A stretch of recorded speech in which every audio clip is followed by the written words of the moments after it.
పశ్చిమాసియాలో యుద్ధ మేఘాలు కమ్ముకొని ఎల్పిజి సరఫరాకు బ్రేకులు పడుతున్న వేళ భారతదేశానికి ఊపిరి పీల్చుకునేటువంటి వార్త అందింది. ప్రపంచ దేశాల మధ్య ఉద్రిక్తతలు ఉన్నప్పటికీ భారత్ తన ఇంధన అవసరాల కోసం చాకచక్యంగా వ్యవహరిస్తోంది. తాజాగా అమెరికా, రష్యా దేశాల నుంచి భారీ ఎత్తున గ్యాస్, ముడి చమురు నిల్వలు మన దేశానికి చేరుకున్నాయి. మంగళూరు పోర్టు కేంద్రంగా జరుగుతున్నటువంటి ఈ పరిణామాలు దేశ ఇంధన భద్రతలో కీలక మార్పులను సూచిస్తున్నాయి. ప్రస్తుతం పశ్చిమాసియాలో నెలకొన్నటువంటి అశాంతి వల్ల సాధారణంగా వచ్చే ఎల్పిజి సరఫరాలో అంతరాయాలు కలుగుతున్నాయి. ఈ క్రమంలో భారత్ తన వ్యూహాన్ని మార్చి అమెరికా వైపు మొగ్గు చూపింది.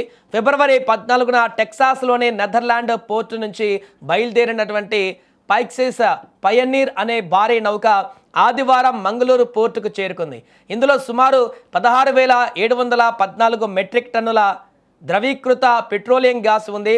ఏజిస్ లాజిస్టిక్స్ ఆధ్వర్యంలో ఈ గ్యాస్ను అన్లోడ్ చేసే ప్రక్రియ వేగంగా జరుగుతుంది. గ్యాస్ సిలిండర్ల కొరత రాకుండా చూడడంలో ఇది కీలక పాత్ర పోషించనుంది.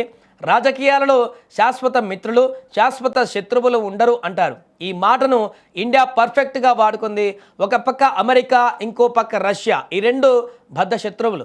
ఒకరి ముఖం ఒకరు చూసుకోలేరు. కానీ భారతదేశం తన ఇంధన భద్రత కోసం ఈ రెండు అగ్రరాజ్యాలను పర్ఫెక్ట్గా బ్యాలెన్స్ చేసింది. పశ్చిమాసియాలో టెన్షన్లు పెరుగుతున్న వేళ మన దేశంలో ఎల్పిజి గ్యాస్కు, పెట్రోల్కు ఎలాంటి కొరత రాకూడదని ముందుగానే ప్లాన్ చేసింది. ఒకేసారి అమెరికా నుంచి భారీ ఎత్తున గ్యాస్ నిల్వలను, రష్యా నుంచి లక్షలాది బ్యారెళ్ల ముడి చమురును మన దేశానికి రప్పించింది. ఇలా రెండో శత్రు దేశాల నుంచి ఒకేసారి తనకు కావాల్సినటువంటి వనరులను రాబట్టుకోవడం ఒక భారతదేశానికే సాధ్యమైంది.